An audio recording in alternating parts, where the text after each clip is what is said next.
Alright guys, welcome to the Ishake Adventures YouTube channel once again, and we are here today for part 2 of the 3-part series of the Cairns Aquarium. Super excited to edit this video, learned a few things about some awesome monitors that you'll see here in a few seconds, but yeah, this is part 2, and it's pretty cool. Let's get started. So first, you'll see this water python, and I know that the quality is not the best. It's very hard to film through glass, especially, I don't know if you can hear that, Bushstone curlew outside my window. 1 second. Okay, he's done. Yeah, no, the quality is a little bad, but it was very hard to film through glass, and it's a huge python way in the back of the enclosure that doesn't move. They lie in ambush, so, I did the best I could, but if you want to look up water pythons, it is definitely worth the research. So, their scientific name is Liasis fuscus.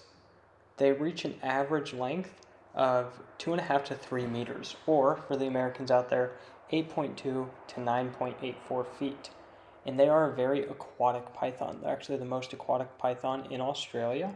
They love it by creeks, lagoons, rivers, really any body of water. They prefer to just sit in that water and hunt that way. They eat a bunch of mammals, birds, other reptiles. They can even eat like small, fresh, and saltwater crocodiles, which is really cool. But they'll eat wallabies, really anything they can find that they can eat. They'll even eat flying foxes if they get too low. Their skin, one thing you'll notice, I don't know if you can see it in this video, but their skin is pretty iridescent, especially in the sun. So if you look up pictures of that, you'll see that. They are a very cool species. They are related to the olive python, but they are not the olive python. The olive python is actually my favorite Australian snake. I'm hoping to find one in the wild and do a good video on it, but don't know when that's going to be planned. But the way you tell an olive python from a water python is number 1, location.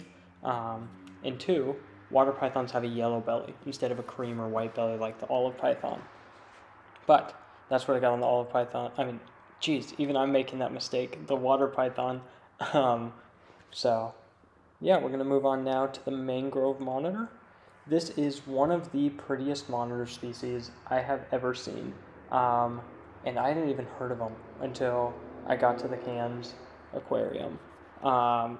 So, mangrove monitor, or Varanus indicus, which is an awesome name and a very easy scientific name to say. Also, I am probably butchering all these scientific names. You have to figure out how to pronounce them yourself. I'm doing the best I can. The mangrove monitor loves wetlands and mangrove swamps. Hence the name, the mangrove monitor. It hangs out there. They get about 3.5 to 4 feet in length, or about 1 meter to 1.25 meters, a little bit less than that. Hatchlings hatch out at around 9 to 10 inches long, which is pretty big. They're almost a foot long, but that tail makes up a big majority of that body length. They live up to 20 years in captivity. I don't know they probably live about 15 in the wild. In captivity, they just have a lot more access to free food, healthcare, everything like that. They have it all given to them, so they tend to live a bit longer. They're found in northern Australia, New Guinea, the Solomon Islands, the Marshall Islands, the Caroline Islands, and a few surrounding islands there. They were actually introduced to Japan in 1940. I don't know why they were introduced to Japan in 1940. I don't know how, but they are in Japan, and they have been since 1940. They love to eat eggs, and they are known to catch fish in very deep water. And in parts of the range, it's even known to eat crocodiles, which is pretty cool. Obviously, they're smaller crocodiles for something that only gets 3 to 4 feet in length, but it is a monitor species that'll prey on crocodiles sometimes around the world. But yeah, very, very cool to see, very majestic looking, and just an interesting look for a monitor lizard. A lot of the other ones are dark, and this one's very unique in its pattern. All right, now we're going to move on to the green tree python. Now this was really cool to see. I have seen my fair share of green tree pythons, but I haven't seen one eat like this, which is pretty cool. Their scientific name is Morelia viridis. They get about 5 feet or 1.5 meters-ish. They are found in Cape York in Australia. That's the only range they're found. I need to get up there to find them. Apparently you can find them super easily if you get out there. They're also found in New Guinea and eastern Indonesia. When they hatch out as babies, they're actually yellow, and it takes them a few sheds and I think a couple years of life before they get that green coloration that is iconic as adults. Also, as juveniles, they're diurnal, but as they grow into adulthood, they're nocturnal.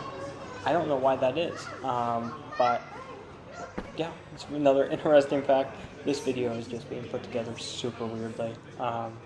Doing this in one shot. I don't want to keep trying to record things, so you're getting the rough draft in a way that will turn into the final draft. Females do not eat during gestation. So when they breed and they get pregnant, they stop eating. And that can last 70 to 90 days, which shows how long you can go without feeding your snake. A lot of people tend to overfeed their snakes, especially big snakes. They do it with fish too. But snakes can go months without food and still be healthy. So make sure you don't have an obese snake. With boa constrictors, I won't get into all of this right now, but with boa constrictors, they're not supposed to have a round body. And you see them with round bodies all the time. They're supposed to have a square body, and that's just because people overfeed them and they don't know that snakes can go a long time without food. So if your snake does go a while without food, don't panic, completely normal. Just let it be, keep trying every week, and you'll see. And maybe not every week, depending on the species you have. They live an average of 15 years in the wild and up to 20 in captivity, and it could be even longer than that because the reptile hobby is improving every day. But in this video, you actually get to see how they hunt, how they would hunt in the wild. They curl up in trees in an ambush position and they'll wait. And if they're low enough to the ground or like a tree possum or something hops around, they'll grab it from the trees and they'll eat it just like that. They'll stay in the tree. They won't carry it down. They don't go down to the ground to eat. They eat it from that tree. If a flying fox or a bird flies by, they'll be in that ambush position, blending in with the leaves, reach out, grab it, kill it, and swallow it whole from the tree while holding on to the same branch they're in, which is pretty cool and just shows the strength that these pythons have. All right, for the last animal we have one of the prettiest monitor species, and this is actually a tree monitor. It's called the emerald monitor. Its scientific name is Varanus prasinus. And they don't always come in blue. They don't always come in green. I just gave you guys a spoiler. Just like the common tree snake, they can also come in a blue color, which is prettier, I think, than the green color. But this emerald green is just amazing. I've seen a couple in pet shops back in the States, but never seen one move around as much as these guys did, which was pretty cool.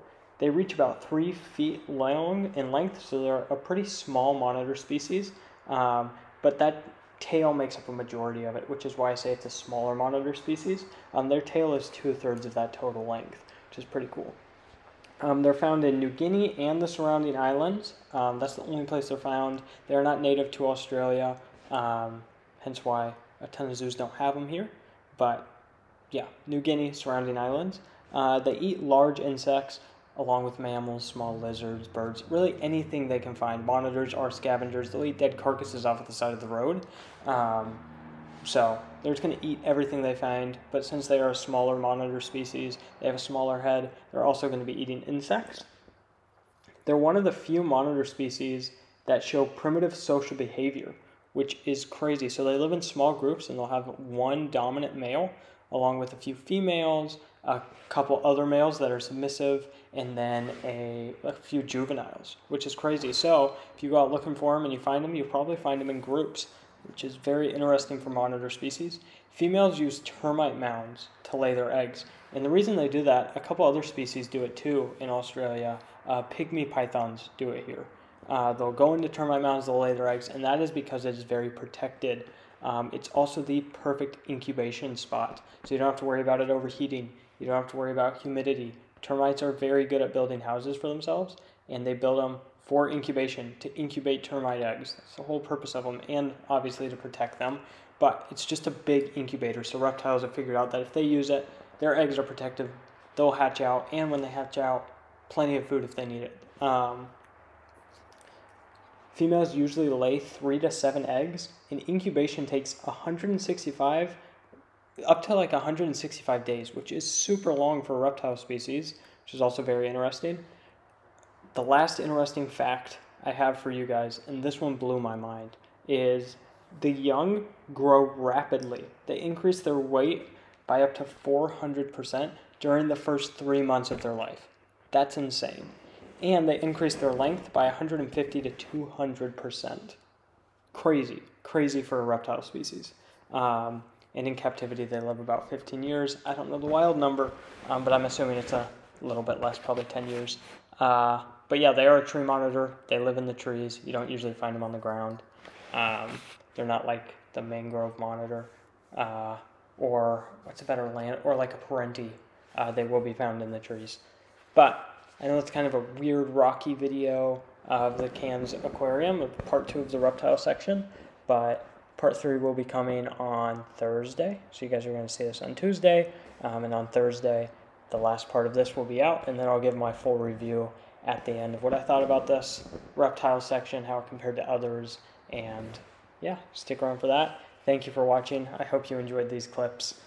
Again, sorry for the quality of some of them. It is very hard filming through glass, but thanks for watching. I'll see you in the next video.